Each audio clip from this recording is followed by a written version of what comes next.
오늘 말씀 히브리서 말씀 보시겠습니다. 히브리서 12장 14절부터 몇 구절 봉독해 드리겠습니다. 모든 사람과 더불어 화평함과 거룩함을 따르라. 이것이 없이는 아무도 주를 보지 못하리라. 너희는 하나님의 은혜에 이르지 못하는 자가 없도록 하고 또 쓴뿌리가 나서 괴롭게 하여 많은 사람이 이로 말미암아 더럽게 되지 않게 하며 음행하는 자와 혹 한 그릇 음식을 위하여 장자의 명분을 판 에서와 같이 망령된 자가 없도록 살피라. 너희가 아는 바와 같이 그가 그 후에 축복을 이어받으려고 눈물을 흘리며 구하되 버림바가 되어 회개할 기회를 얻지 못하였느니라. 여기까지 읽겠습니다. 14절 말씀을 이렇게 읽으면서 말씀이 참 은혜롭다 이런 생각을 했습니다. 근데 이제 이 말씀을 묵상하면서 제 마음에 걸리는 이렇게 단어가 있었습니다. 그게 뭐냐면은 이 모든이라는 거예요. 모든. 그냥 사람과 더불어 화평함과 거룩함을 따르라 하면은 이 문제가 없을 것 같은데 이 모든 사람과 더불어 화평함과 거룩함을 따르라 라고 했기 때문에 실은 이 말씀이 우리에게 있어서 참 적용이 돼야 될 말씀이지만 이 어려운 말씀이고 또 실행적인 측면에 있어서는 이렇게 우리가 참 많이 이렇게 생각을 해봐야 됩니다. 사람들은 이 관계를 맺으면서 이렇게 살아갑니다. 근데 사람들이 이 화평한 관계를 이렇게 맺는 것은 좀 쉬운 일이 아니에요. 쉬운 일이 아닙니다. 그래서 우리는 내가 어떤 사람을 이해하는 범위, 내 입장과 어떤 배치되지 않는 선에서는 이 사람을 용납하고 받아들이고 어떤 화평함을 이루는데 문제가 없습니다. 내 이해관계를 상대방이 내 이해를 이렇게 벗어나고 내 입장하고 이렇게 충돌이 일어나는 그 지점이 딱 오게 되면 어떻습니까? 어떤 현상이 일어나죠? 사람 스스로가 이렇게 이제 거칠어지고 이렇게 화를 내게 되고 이런 현상들이 일어나는 거예요.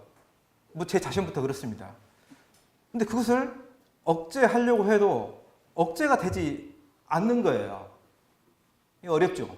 세상의 사람들과의 관계에 있어서는 참 많은 이러한 관계 문제들이 실은 있습니다. 근데 세상 사람들도 어때요?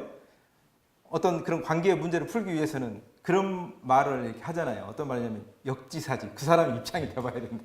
뭐 이런 말을 하잖아요. 그 사람이 입장이 돼봤을 때 그걸 뭐 이해하게 된다라는 그런 말이 있습니다. 그래서 협상을 잘 하는 사람들을 보면은 그런데 이제 능숙한 사람, 그리스도인이 아니라 할지라도 그런 면에서 이렇게 훈련받은 사람, 능숙한 사람, 다른 사람의 입장을 이렇게 생각해보고 그 사람의 입장에서 이야기를 하는 거예요. 그러면서 자기가 원하는 방식으로 이렇게 끌어가는 거죠.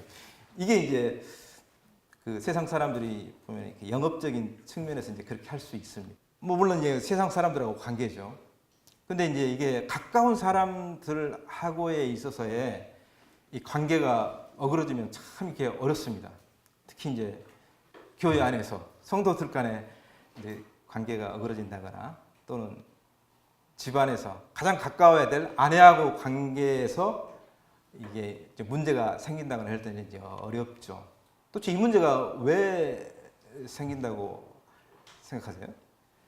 그건 다름이 아니고 자기의 입장을 취하게 되기 때문입니다. 내 어떤 입장은 이렇게 취함으로써 이제 그런 분쟁이 일어나는 거예요. 그러니까 내 입장을 취하게 되면 반드시 뭐가 따르냐면은 내 입장이 정당하다는 것을 증명해야 되는 거예요. 내가 그것을 안 하고 싶어도 안 할 수가 없는 겁니다. 왜냐하면 내 안에 있는 그 무언가가 그렇게 하도록 만드는 거예요. 증명을 해야 되는 거예요. 그러니까 어때요? 내가 옳다는 것을 반드시 증명해야 되기 때문에 다른 사람을 설득하고 또 설득이 안 되면 어떻게 해요? 이렇게 이제 판단하게 되고 정죄하게 되는 거예요. 이런 현상들이 일어나게 되는 것입니다. 이걸 한번 이게 딱 거기에 딱 맞물리잖아요. 그럼 이것은 멈출 수가 없어요. 멈출 수가 브레이크가 없는 이게 자동차처럼 쭉 가버리는 겁니다. 이런 특징이 우리의 이렇게 내재되어 있다는 이런 죄성이 내재되어 있다고 하는. 딱 과연 이런 상황에 놓여 있는 이 그리스도인들이 도대체 어떻게 해야 되는가라고 하는 거죠.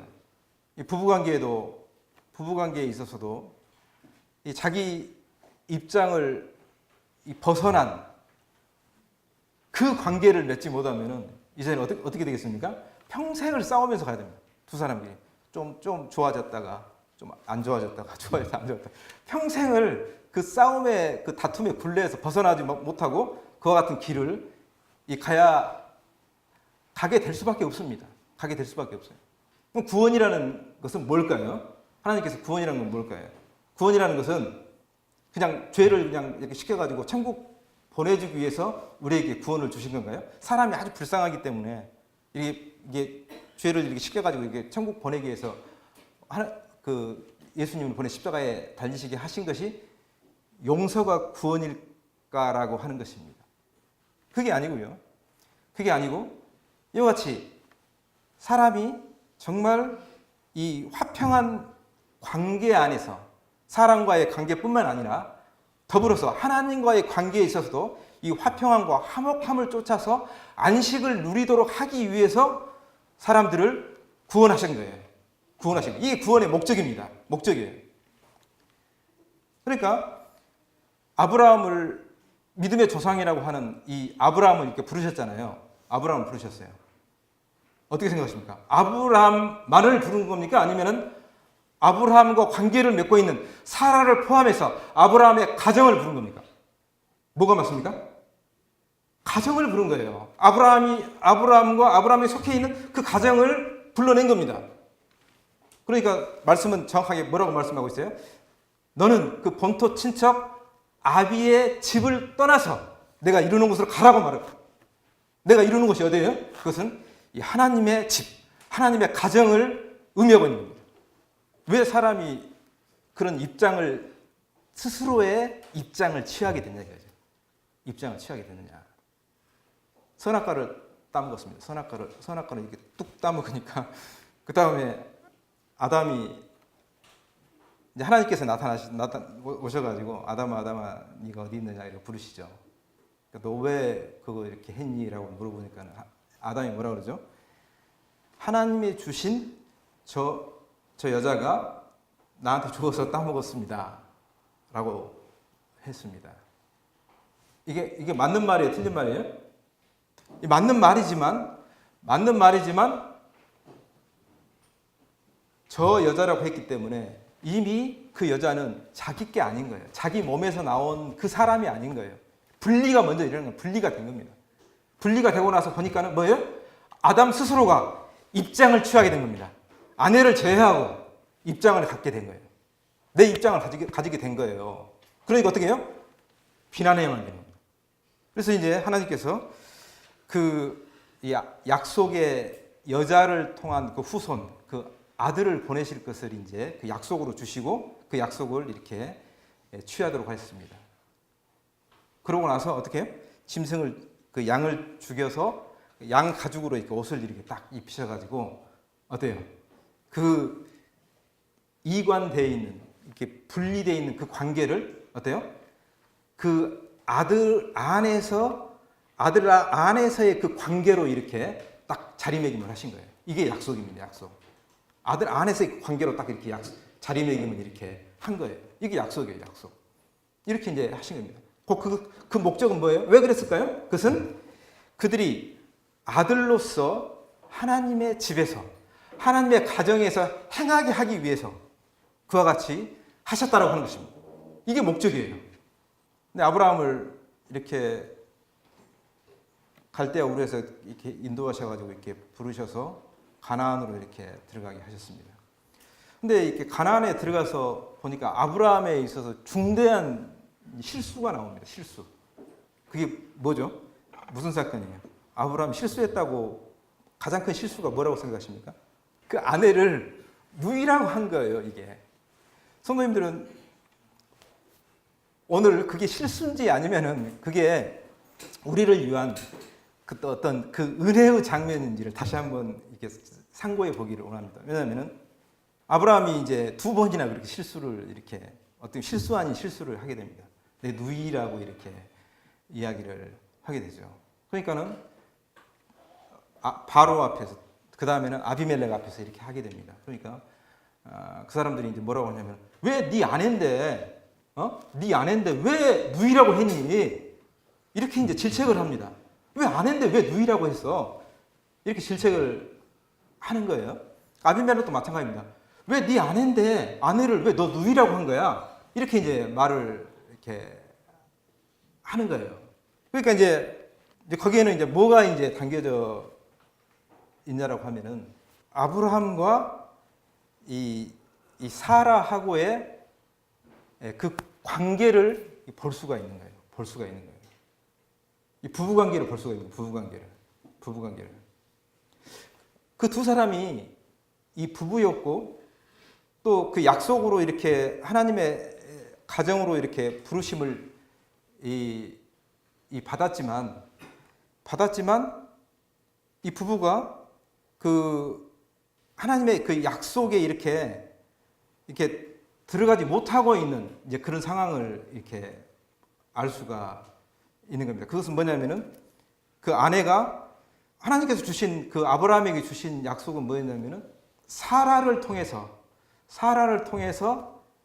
이삭을 이렇게 유업을 이룰 상속자를 주겠다라고 하는 것이 그 약속이었습니다. 약속이었는데 이 사라가 그것을 이제 그 믿음으로 이렇게 딱 받아들이지를 못하고 있는 겁니다. 받아들이지 못하고 있는 거예요. 그렇기 때문에 어떻게 되겠습니까? 어떤 위기를 만났을 때 거기서 누이라고 이렇게 이야기를 하고 있는 거예요.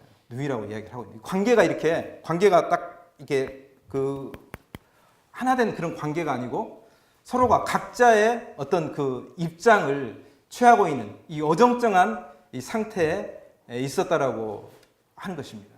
이 아브라함이 가나안에 들어가서 자기 입장을 취하지 않고 그 아들의 입장, 아들의 명분을 따라서 아들 그리스도의 입장을 취하게 하기 위해서는 반드시 이 도움을 받아야 되느냐, 누구의 도움을 받아야 되냐면은 이 사라의 도움을 받아야 되는 거예요. 사라의 도움을 받아야 되는 거예요. 사라가 아브라함을 누구 앞에서든지 제 남편입니다 라고 이야기를 이렇게 말을 해야 되는 거예요. 근데 사라는 그렇지 못했어요. 사라는 남편이라고 이야기하는 게 아니고 제 오빠예요. 이렇게 제 오빠입니다. 이렇게 이야기를 한 겁니다. 근데 이제 그 사라가 제 남편입니다라고 이제 고백을 할 시점이 이제 아비멜렉으로부터 이제 그와 같이 어떤 그런 일을 겪고 나서 아브라함이 이제 이렇게 그 아비멜렉을 닫혀진 태를 열기 위해서 기도를 합니다. 기도를 하면서 다시 이렇게 태가 열리면서 아비멜렉이 이렇게 자기들의 자녀들을 이렇게 출산하게 됩니다. 그 과정을 겪고 나서 이삭이 이렇게 태어난 것을 보게 되거든요. 그러니까는 그 시점은 아브라함이 이렇게 그 기도를 드리고 난 이후에 이제 사라도 이게 자기가 그 남편에 대한 그 순종, 이 복종을 이렇게 이끌어냈다라고 이렇게 분별이 되어집니다.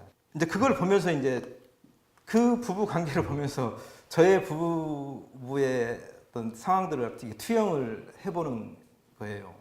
근데 제 마음에는 이제 그 어떤 마음이 우리 아내를 보면서 어떤 마음이 있었냐면은 아내가 이렇게 순종적이고 이제 이렇게 하는데 항상 이렇게 뭔가 이렇게 남편한테 이렇게 거리감을 두고 뭔가 이렇게 좀 항상 이렇게 뭔가 삐딱 노선을 타고 뭔가를 이렇게 야당 기질이라고 그러죠. 이제 이런 게 있는 거예요. 이런 게 있어요. 그래서 그게 있으면 안 되는데 하고 이제 그걸 가지고 이제 질책을 하고 이렇게 했더니 그게 이제 분쟁이 되고 굉장히 이제 어렵게 되더라고요. 근데 제가 그 말씀 드리는 건 뭐냐면은 이 태생적으로 있잖아요. 우리는 이 아담의 후예이기 때문에 태생적으로 그럴 수밖에 없다라는 거예요. 그러니까 그럴 수밖에 없다라는 것을 제가 이해하는데 굉장히 시간이 많이 걸렸습니다. 그럴 수밖에 없다라는 거예요. 그러니까는 순종적인 아내는 없습니다. 순종적인 아내는 없어요. 그럴 수밖에 없다라는 거죠. 이제 그렇게 되다 보니까 제가 이제 그런 입장을 취하는 거죠. 제가 이제 어떤 그 아내에 대해서 이렇게 질책을 하고 뭔가 잘못됐다는 것을 이렇게 코멘트를 하고 하는 거예요. 그런 면에서 굉장히 저도 이제 익숙해져 있는 거죠. 제 아내가 이렇게 또 성향을 이렇게 보게 되면 저희 자식들이 있고 저라는 남편이 있는데 그 중간에서 이렇게 중간자의 어떤 역할가 이렇게 있더라고요. 이렇게 중간에서 이렇게 뭔가를 중재하려고 하는 그런 이제 것들을 이렇게 보면서 제가 이제 항상 아내한테 요구하는 게 당신 나한테 가까이 와야지라는 이제 얘기를 이렇게 많이 이렇게 했었어요. 실은 이 가정에는 아들이 크게 보면은 이 두 명의 아들이 있습니다. 하나는 뭐냐면 내가 낳은 자식이 있어요. 내가 낳은 자식이 있고 하나는 뭐냐면 약속으로 받은 그 자식이 있습니다. 그게 누구예요? 그리스도입니다. 그리스도. 아들을 낳는 것은 뭐 물론 남편이 이렇게 씨를 통해서 낳지만은 아들을 낳는 것은 누가 낳죠? 여자가 낳습니다. 여자의 후손이죠. 여자가 이렇게 낳게 됩니다. 그러니까 이 순서적으로 아내가 남편한테 이렇게 가까이 와서 복종을 함으로써 어떻게 합니까? 이게 복종을 함으로써 이 그리스도 앞에 이렇게 이르게 남편 대신 그 아들이신 그리스도께 남편과 아내가 한 몸을 이루어서 그와 같이 이르게 되는 거예요. 이제 그랬을 때 어떻게 해요? 그리스도 안에서의 그 입장을 취하게 되는 겁니다. 그 아들의 명분을 취하게 되는 그리스도 안에서의 그 입장을 이렇게 취하게 되는 거죠. 근데 이제 그와 같이 이렇게 나가려고 할 때 마음 안에서 일어나는 이제 그 것들이 있는데 그 육신이 그것을 가만 놔두질 않는 거예요. 가만 놔두질 않아요. 그래서 요동을 치면서 이제 그 정죄하고 뭔가를 이렇게 문제를 만들어내고 삐딱노선을 타게 만들고 이렇게 남편한테 순종하지 못하도록 하고 자기 입장을 취해가지고 남편을 비난하게 만들고 서로가 비난하게 만들고 이런 일들을 이제 이렇게 하는 거예요. 근데 이제 우리가 이제 주님께 나아갈 때는 주님께 이렇게 나아가기 위해서는 우리가 어떤 부르심을 받았느냐가 참 중요하더라고요. 어떤 부르심을 받았는가가 참 중요합니다. 그게 뭐냐면은 우리가 구원받은 이후에 잘못하면요. 구원받은 이후에 어떤 죄를 짓게 되고 문제를 이렇게 가지고 정죄감에 빠지게 될 때 주님 제가 좀 잘못됐습니다. 제가 지금 문제가 있습니다라고 이렇게 나아갈 수 있잖아요. 우리에게 있어서는 이게 주님께 나아가는 방법, 죄를 가지고 나아가는 방법이 두 가지가 있습니다. 하나는 뭐냐면은 내가 구원받은 이후에도 죄인으로 나아갈 거냐, 죄인처럼 나를 생각하고 나아갈 거냐. 하나는 제사장으로 나아갈 거냐. 제사장. 우리 신부님 뭐예요? 죄인이에요, 제사장이에요? 제사장입니다. 제사장으로서 나아간다라고 하면은 이제 주님과의 관계가 딱 맺어진 겁니다. 왜 그렇습니까? 주님이 그 아버지 집에서 그분이 아들이시지만 히브리서에 보게 되면은 대제사장으로 오셨다고 말씀합니다. 대제사장으로 오셨다는 거예요. 이 주님이 대제사장 되신 것은 사람이 죄를 지은 이후에 된 게 아니고 그 전에 창세 이전에 그분이 원래부터가 대제사장이었어요. 이게 놀랍죠? 그래서 그분과의 관계를 맺기 위해서는 어때요? 내가 제사장이라는 사실을 내가 이렇게 그것을 인정할 때 내 죄를 가지고 내 연약함을 가지고 나아갈 수 있는 겁니다. 내 연약함을 가지고 나아갈 수 있는. 그래서 그럼으로써 주님과의 관계가 이렇게 딱 거기서 형성이 되는 거예요. 다른 말로 하면은 죄가 없다라고 하면 내 마음에서 죄가 없다라고 하면 주님과의 관계도 없습니다. 무슨 말씀 아세요? 내가 깨끗하다, 내가 문제가 없다, 내 입장이 나 정당한 거야라고 하면은 주님과의 관계도 없다라고 하는 것입니다.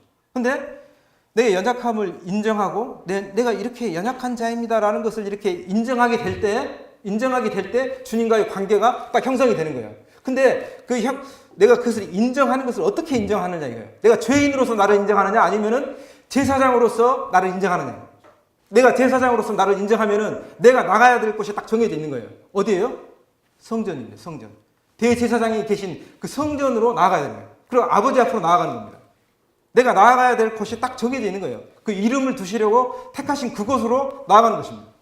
근데 많은 그리스도인들이 뭐냐면은 구원 이후에 자기를 제사장으로 생각하지 않고 그냥 연약한 죄인 정도, 나중에 천국 가는 죄인 정도로만 생각하고 있다는 거예요. 이게 이제 문제가 되는 겁니다. 그러면은 아내가 이렇게 그 자식을 낳아야 되는데 내가 육신적으로 낳는 자식 말고 약속하신 그 자식을 낳는데 어떻게 낳아요? 내가 내 마음에서 삐딱노선을 타고 내 마음에서 죄가 막 이렇게 끓어오르는데 어떻게 그 자식을 낳느냐고요. 어떻게 낳죠? 그걸 도우시는 분이 있어요. 어떻게 낳죠? 그분이 대제사장이시기 때문에, 내가 제사장이기 때문에, 제사장으로 부르심을 받았기 때문에 그 죄를 가지고 내가 이 남편에게 이렇게 복종함으로써 어떻습니까? 주님께 나아가게 되는 거예요. 그 아들을 얻을 때만, 그 아들 안에서 내가 이렇게 그 아들 안에서의 그 아들의 편에 섰을 때만 어떻게 해요? 내 마음에서 화평이 있고 화목함이 있고 안식이 있는 겁니다. 그 안에서 어떻게 해요? 다른 사람들하고의 관계를 맺는 겁니다.